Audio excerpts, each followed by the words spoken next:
નમસ્કાર વિદ્યાર્થી મિત્રો, TYBSCના સેમિસ્ટર 5ના બોટની સબ્જેક્ટમાં પેપર નંબર CC બોટ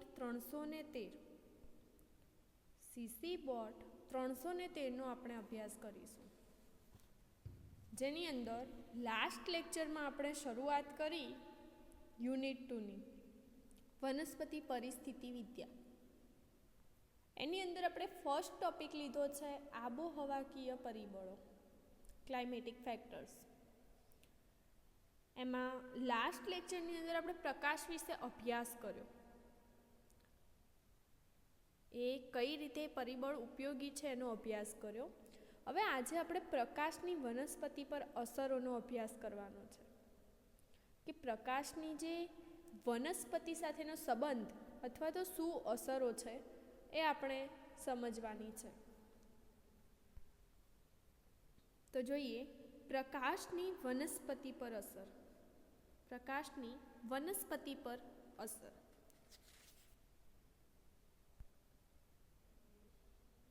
હવે એમાં આપણે સૌપ્રથમ જે છે એ ઇન્ફ્રારેડ વિકિરણની અસર જોઈએ, કે ઇન્ફ્રારેડ વિકિરણો જે છે, મેં તમને લાસ્ટ લેક્ચરમાં એવું કીધું હતું કે જે પેલું વિબ્ગ્યોર હોય છે, જાનીવાલી પિનારા, બરાબર, જે દ્રશ્ય વર્ણપટ, એમાં વાયોલેટ કલરથી ઓછી તીવ્રતાવાળા, ઓછી તરંગ લંબાઈવાળા અલ્ટ્રાવાયોલેટ અને દ્રશ્ય વર્ણપટમાં રેડ કલરથી વધારે તરંગ લંબાઈ ધરાવતા જે વિકિરણો છે એમને ઇન્ફ્રારેડ વિકિરણ તરીકે ઓળખવામાં આવે છે. તો સૌપ્રથમ તો આપણે ઇન્ફ્રારેડ વિકિરણની અસર જોઈએ. આપણે અભ્યાસ કરવાનો છે કે પ્રકાશની વનસ્પતિ પર શું અસરો છે, પણ એમાં સૌપ્રથમ આપણે ઇન્ફ્રારેડ વિકિરણની અસર જોઈએ. ઇન્ફ્રારેડ વિકિરણ ઉષ્ણતામાનમાં નોંધપાત્ર વધારો કરે છે. હવે જે ઇન્ફ્રારેડ વિકિરણ જે છે એ જે ઉષ્ણ તાપમાન હોય, અથવા તો એવું કહીએ કે તાપમાન હોય છે, એની અંદર નોંધપાત્ર વધારો કરે છે. જેમ ઇન્ફ્રારેડ વિકિરણો જેમ કે એમની તરંગ લંબાઈ ખૂબ વધારે હોય છે, એના કારણે શું થાય છે કે તાપમાનમાં નોંધપાત્ર વધારો કરે છે. તો ઇન્ફ્રારેડ વિકિરણ ઉષ્ણતામાનમાં નોંધપાત્ર વધારો કરે છે. કોષના વિકાસ દરમિયાન લંબાઈના વધારા માટે તે પ્રેરક છે. હવે કોષ જે હોય, વનસ્પતિની અંદર કોષનો જ્યારે વિકાસ થતો હોય તો કોષના વિકાસ દરમિયાન લંબાઈના વધારા માટે તે પ્રેરક છે. હવે એક વસ્તુ તમારે યાદ રાખવાની છે કે જ્યારે કોષનો વિકાસ થતો હોય તો એની અંદર વૃદ્ધિ અથવા તો એવું કહી શકીએ કે લંબાઈના વધારા માટે જે ઇન્ફ્રારેડ વિકિરણો જે છે ને એ પ્રેરક છે. ઇન્ફ્રારેડ પ્રકાશ વનસ્પતિને ખાસ હાનિકારક નથી. હવે વાત કરીએ કે નુકસાનકારક છે કે નહીં, તો જે ઇન્ફ્રારેડ વિકિરણો જે રહ્યા ને એ વનસ્પતિને ખાસ હાનિકારક નથી, એટલે કે વધારે હાનિ પહોંચતી નથી.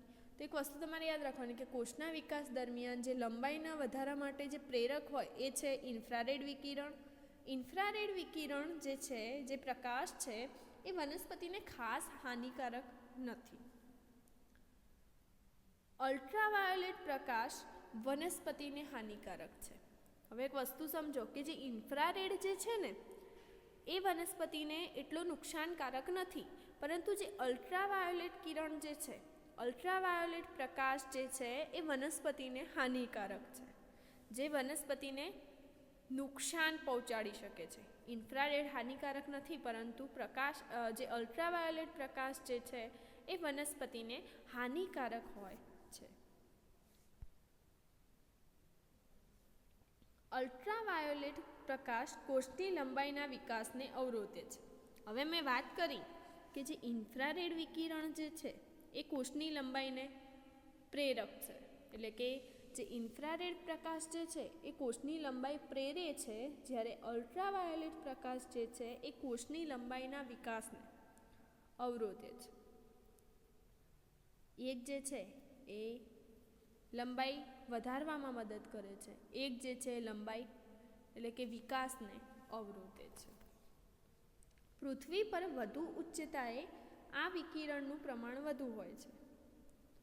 હવે જુઓ, પૃથ્વી પર જેમ જેમ વધુ ઉચ્ચતા હોય છે ત્યાં આગળ આ જે વિકિરણ જે છે કયા અલ્ટ્રાવાયોલેટ, તો અલ્ટ્રાવાયોલેટ વિકિરણનું પ્રમાણ વધુ હોય છે. હવે જુઓ, એ અલ્ટ્રાવાયોલેટ પ્રકાશ વધારે હશે ત્યાં આગળ શું થશે, વનસ્પતિની લંબાઈ અવરોધાશે. એટલે આથી આવા સ્થળે થતી વનસ્પતિ વામનતા દાખવે છે. તો શું થશે, અલ્ટ્રાવાયોલેટ પ્રકાશ જે છે એ કોષની લંબાઈ અવરોધે છે, એટલે કે જે વનસ્પતિના જે કોષ હોય છે કોષના વિકાસને અવરોધશે, એટલે એની લંબાઈ પર અસર થશે, વૃદ્ધિ ઉપર.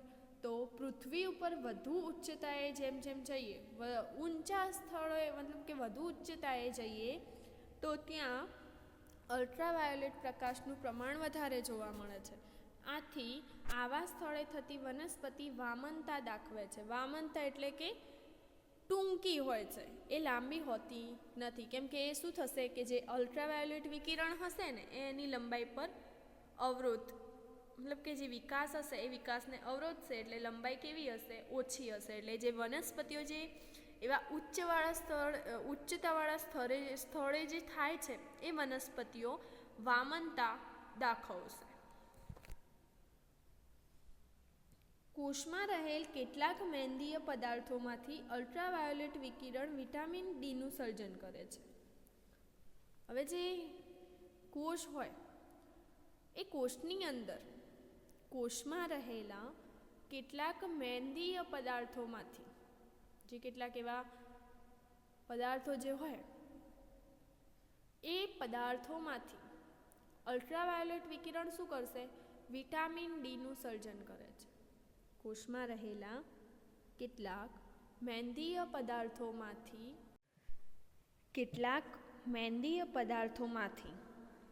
એટલે કે કોષમાં રહેલ કેટલાક મેંદીય પદાર્થોમાંથી અલ્ટ્રાવાયોલેટ વિકિરણ વિટામિન ડીનું સર્જન કરે છે. હવે જે કોષોની અંદર રહેલા જે મેંદીય પદાર્થો હોય એ પદાર્થોમાંથી જે અલ્ટ્રાવાયોલેટ કિરણો જે છે યુવી રેઝ એ શું કરશે, વિટામિન ડીનું સર્જન કરે છે.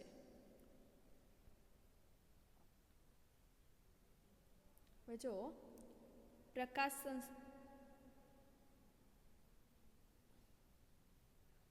સંશ્લેષણ, પ્રકાશાનુવર્તન, વૃદ્ધિ તથા પુષ્પ સર્જન જેવી પ્રક્રિયાઓ પ્રકાશ વિના શક્ય નથી. હવે તમે જુઓ કે જે પ્રકાશ સંશ્લેષણ છે, આપણને ખબર છે કે પ્રકાશ સંશ્લેષણ જે છે એ પ્રકાશની હાજરી વિના શક્ય જ નથી, બરાબર.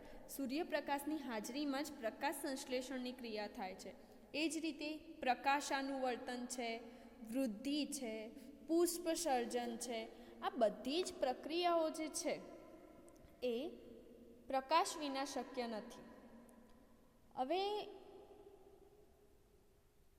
જે સૂર્યપ્રકાશ છે એ એવું કહી શકાય કે વનસ્પતિ માટે ખૂબ જ અગત્યનું છે, કેમ કે પ્રકાશ સંશ્લેષણની ક્રિયા ના થાય તો વનસ્પતિ પોતાનો ખોરાક બનાવી શકશે નહીં. એ જ રીતે જે પ્રકાશાનુવર્તન છે, તો પ્રકાશાનુવર્તન એટલે શું, તો જે વનસ્પતિ દેહના જે મુખ્ય અક્ષનું સ્થાપન જે ગુરુત્વાકર્ષણ દ્વારા થાય છે, બરાબર, કે ગુરુત્વાકર્ષણ દ્વારા નિયંત્રિત છે. તો વિવિધ અંગોનું જે વનસ્પતિના જે વિવિધ અંગો છે એનું વૃદ્ધિ પ્રેરિત દિક્સ્થાપન આવર્તન થાય છે. અને જે આવર્તન જ્યારે પ્રકાશ પ્રેરિત હોય ત્યારે તેને પ્રકાશાનુવર્તન કહેવાય છે. એ પ્રકાશાનુવર્તન શું છે એ તમને નેક્સ્ટ લેક્ચરની અંદર સમજાવીશ. તો તમારે એટલું યાદ રાખવાનું છે કે વનસ્પતિની અંદર જે અગત્યની પ્રક્રિયાઓ છે, જેવી કે પ્રકાશ સંશ્લેષણ છે, પ્રકાશાનુવર્તન છે, વૃદ્ધિ છે, વનસ્પતિની વૃદ્ધિ અને પુષ્પ સર્જન જેવી પ્રક્રિયાઓ પણ પ્રકાશ વિના શક્ય નથી. લાલ તથા નારંગી રંગના પ્રકાશની તરંગ લંબાઈ પ્રકાશ સંશ્લેષણ પર અસર કરે છે. હવે જે લાલ અને નારંગી રંગ, આ લાલ અને નારંગી રંગની જે તરંગ લંબાઈ જે છે એ પ્રકાશ સંશ્લેષણની ક્રિયા પર અસર કરે છે.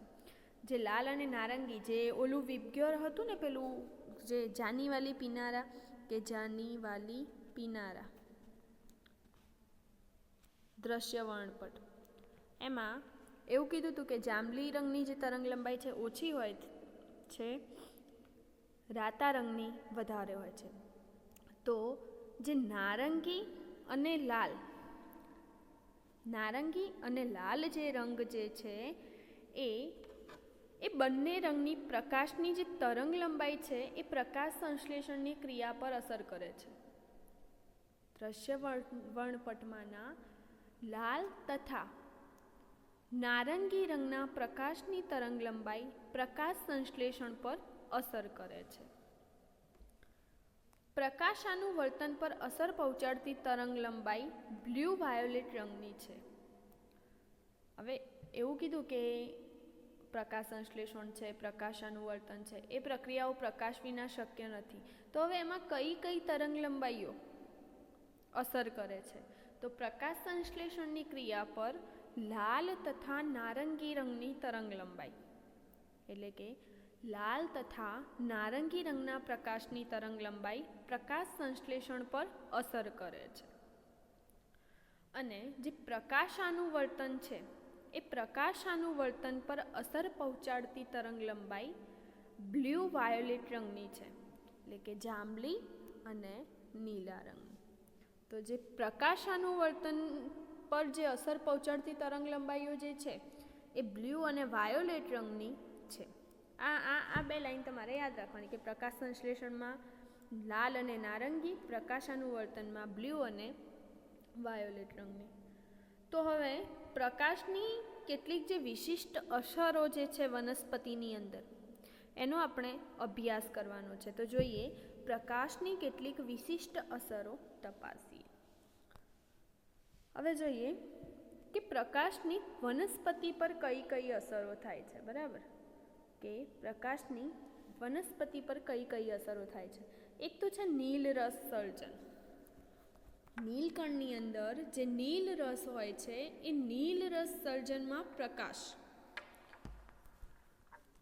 પ્રકાશની અસરો જોવાની છે. બીજું છે નીલકણની સંખ્યા તથા હલનચલન. તો જે નીલકણની સંખ્યા અને જે એનું હલનચલન છે એની પર વનસ્પતિ પર પ્રકાશની અસર. મધ્ય પર્ણનું ભિન્નન તથા પર્ણનો આકાર, એટલે કે મધ્ય પર્ણનું ભિન્નન તથા પર્ણનો આકાર. ચોથી અસર છે વાયુતંત્રનું નિયમન. પાંચમું છે ઉત્સ્વેદન પર અસર. છઠ્ઠું છે પ્રકાશાનુવર્તન અને સાતમું જે છે એ છે બીજાંકુરણ. હવે જુઓ, જે પ્રકાશની વનસ્પતિ પર જે અસરોનો જે આપણે અભ્યાસ કરવાનો છે એમાં આપણે કેટલીનો અભ્યાસ કરવાનો છે. તો એક છે નીલરસ સર્જન, એટલે કે નીલરસનું નિર્માણ થાય છે એ. બીજું છે નીલકણની સંખ્યા તથા હલનચલન. નીલકણની સંખ્યા અને હલનચલન. મધ્ય પર્ણનું ભિન્નન તથા પર્ણનો આકાર. વાયુતંત્રનું નિયમન. ઉત્સ્વેદન પર અસર. પ્રકાશાનુવર્તન અને બીજાંકુરણ.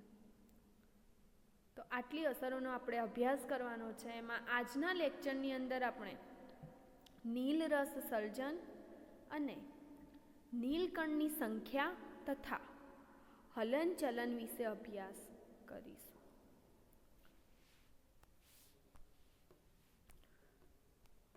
ફર્સ્ટ જે અસર છે પ્રકાશની વનસ્પતિ પર, એનો આપણે અભ્યાસ જે કરવાનો છે એ છે નીલરસ સર્જન. નીલરસનું સર્જન જે થાય છે વનસ્પતિની અંદર, એનો આપણે અભ્યાસ કરવાનો છે. પ્રકાશ સંશ્લેષણની પ્રક્રિયા માટે જવાબદાર રંજક દ્રવ્યો સામાન્ય રીતે નીલ રસના નામે ઓળખાય છે. હવે જો આપણને ખબર છે કે પ્રકાશ સંશ્લેષણની જે પ્રક્રિયાઓ થાય છે એની માટે રંજક દ્રવ્યો જવાબદાર છે, બરાબર. તો પ્રકાશ સંશ્લેષણની પ્રક્રિયા માટે જવાબદાર રંજક દ્રવ્યો સામૂહિક રીતે નીલ રસના નામે ઓળખાય છે.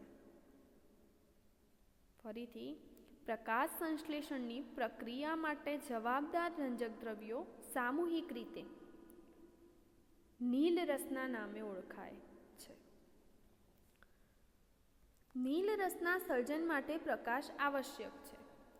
હવે જે નીલ રસનું નિર્માણ થાય છે, અથવા તો એવું કહી શકીએ કે જે નીલ રસનું સર્જન થાય છે એ નીલ રસના સર્જન માટે પ્રકાશ આવશ્યક છે. અમુક લઘુત્તમ પ્રમાણના પ્રકાશ હેઠળ જ નીલ રસ સર્જન શક્ય બને છે. હવે જુઓ, અમુક લઘુત્તમ પ્રમાણના પ્રકાશ હેઠળ જ નીલ રસ સર્જન શક્ય બને છે. આથી ઓછા પ્રકાશમાં નીલ રસ બનતો નથી. અહીંયા મહત્તમ. તો નીલ રસના સર્જન માટે પ્રકાશ આવશ્યક છે અને પ્રકાશનું પ્રમાણ પૂરતું હોવું જોઈએ નીલ રસ સર્જન માટે, કે પૂરતા પ્રમાણમાં પ્રકાશ મળે તો જ નીલ રસનું સર્જન થાય છે, બરાબર. કે પૂરતા પ્રમાણના પ્રકાશ હેઠળ જ નીલ રસ સર્જન શક્ય બને છે. આથી ઓછા પ્રકાશમાં નીલ રસ બનતો નથી. કોનિફર પ્રકારની કેટલીક વનસ્પતિના અંકુર તથા કેટલાક મોસ પ્રકાશ વિના પણ નીલ રસ સર્જી શકે છે. હવે જો મેં એવી વાત કરી કે પ્રકાશ જે છે નીલ રસ સર્જન માટે આવશ્યક છે, બરાબર, કે પ્રકાશની હાજરી નીલ રસના સર્જન માટે જરૂરી છે. પણ અપવાદ રૂપે કેટલીક કોનિફર પ્રકારની વનસ્પતિના અંકુર એટલે કે કોનિફર પ્રકારની કેટલીક વનસ્પતિના અંકુર તથા કેટલાક મોસ જે છે એ પ્રકાશ વિના પણ નીલ રસ સર્જી શકે છે. તો તમારે અપવાદ રૂપે યાદ રાખવાનું છે કે કોનિફર પ્રકારની કેટલીક વનસ્પતિ તથા કેટલાક મોસ પ્રકાશ વિના પણ નીલ રસ સર્જી શકે છે. લઘુત્તમ પ્રકાશથી જેમ પ્રકાશનું પ્રમાણ વધતું જાય છે તેમ નીલ રસ સર્જનનું પ્રમાણ ઘટતું જાય છે. હવે જો જે લઘુત્તમ પ્રકાશ જે હોય છે એ લઘુત્તમ પ્રકાશથી જેમ પ્રકાશનું પ્રમાણ વધતું જશે ને એમ નીલ રસ સર્જનનું પ્રમાણ ઘટતું જશે. નીલ રસ, હવે જો પ્રકાશ જે પ્રમાણ છે એનું પૂરતું પ્રમાણ જ જોઈએ. જો વધારે પડતો પ્રકાશ હશે તો નીલ રસનું સર્જન શક્ય બનશે નહીં. તો લઘુત્તમ પ્રકાશથી જેમ પ્રમાણ પ્રકાશનું વધતું જાય છે તેમ તેમ નીલ રસ સર્જનનું પ્રમાણ ઘટતું જાય છે. એટલે કે પ્રકાશ જેમ વધશે એમ નીલ રસનું સર્જન ઘટશે. તીવ્ર સૂર્યપ્રકાશ નીલ રસના સંકેન્દ્રણને ઘટાડે છે. તો જે તીવ્ર સૂર્યપ્રકાશ હશે, વધારે પડતો જે સૂર્યપ્રકાશ હશે એ શું કરશે, તો નીલ રસ સર્જનનું જે નીલ રસ હોય એ નીલ રસનું સંકેન્દ્રણ ઘટાડે છે. તો આ થઈ પહેલી અસર જે હતી એ છે નીલ રસ સર્જન. હવે આપણે બીજી અસર તપાસીએ જે છે નીલકણની સંખ્યા તથા હલનચલન. વનસ્પતિના અંગોનો જે ભાગ વધુ પ્રકાશ પામે તે ભાગમાં નીલકણનું પ્રમાણ વધે છે. હવે જો વનસ્પતિના અંગોનો જે ભાગ વધુ પ્રકાશ પામે તે ભાગમાં નીલકણનું પ્રમાણ વધે છે. એટલે કે જ્યાં આગળ પ્રકાશ વધારે હશે, વધારે પ્રમાણમાં મળતો હશે એ ભાગમાં નીલકણની સંખ્યા કેવી હશે, વધારે હશે. તમે જોજો કે વનસ્પતિનું પર્ણ જે હોય એની ઉપરી અધિસ્તર પર અધ અધિસ્તરની સરખામણીમાં નીલકણ કેવા હોય છે? વધારે હોય છે. તો વનસ્પતિના જે અંગોનો જે ભાગ વધુ પ્રકાશ પામે તે ભાગમાં નીલકણનું પ્રમાણ વધે છે. એટલે કે જ્યાં પ્રકાશ વધારે મળશે ત્યાં આગળ નીલકણની સંખ્યા કેવી હશે? વધારે હશે. પર્ણના ઉપરી અધિસ્તર તરફ સૂર્યપ્રકાશ વધુ પ્રમાણમાં હોવાથી નીલકણ વધારે હોય છે. તો પર્ણના ઉપરી અધિસ્તર તરફ સૂર્યપ્રકાશ વધુ પ્રમાણમાં હોવાથી નીલકણ વધારે હોય છે, પરંતુ તીવ્ર સૂર્યપ્રકાશ નીલરસના સંકેન્દ્રણને ઘટાડતો હોય દરેક નીલકણમાં નીલરસ ઓછો હોય છે. હવે તમે સમજો એક વસ્તુ કે જો સૂર્યપ્રકાશ વધારે હોય તો નીલકણ વધારે, પરંતુ સૂર્યપ્રકાશ વધારે હશે એટલે નીલરસ ઓછો હશે. તો પર્ણનું જે ઉપરી અધિસ્તર હોય, હવે જે પર્ણ ગોઠવાયેલા હોય એમનો જે ઉપરી અધિસ્તરનો જે ભાગ કે જેની ઉપર સૂર્યપ્રકાશ વધારે પ્રમાણમાં પડે છે ત્યાં આગળ નીલકણની સંખ્યા કેવી હશે? વધારે હશે. પણ સામે તમે જુઓ કે તીવ્ર સૂર્યપ્રકાશ પાછો શું કરશે? નીલરસના સંકેન્દ્રણને ઘટાડશે. એટલે જે દરેક નીલકણ હશે એમાં નીલરસ ઓછો હશે. તો એક વસ્તુ તમારે યાદ રાખવાની કે વધારે સૂર્યપ્રકાશમાં એટલે કે તીવ્ર સૂર્યપ્રકાશમાં નીલકણ વધારે, પરંતુ એ દરેક નીલકણની અંદર નીલરસ ઓછા પ્રમાણમાં હોય છે.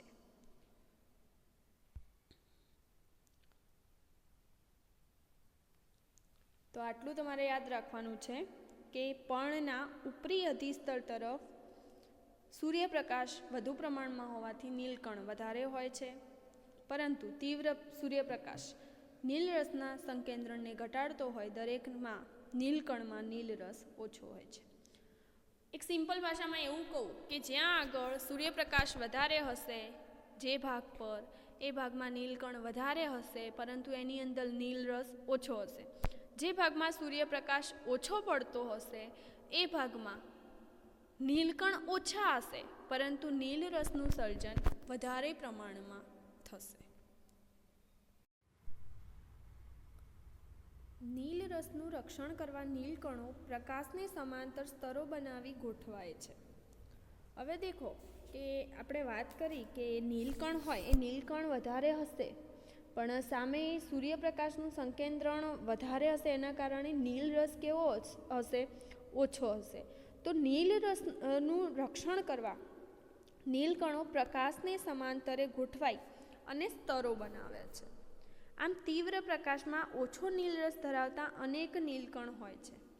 હવે દેખો તીવ્ર પ્રકાશ હશે એના કારણે નીલરસ કેવો હશે? ઓછો હશે. તો તીવ્ર પ્રકાશમાં ઓછો નીલરસ ધરાવતા અનેક નીલકણ હોય છે.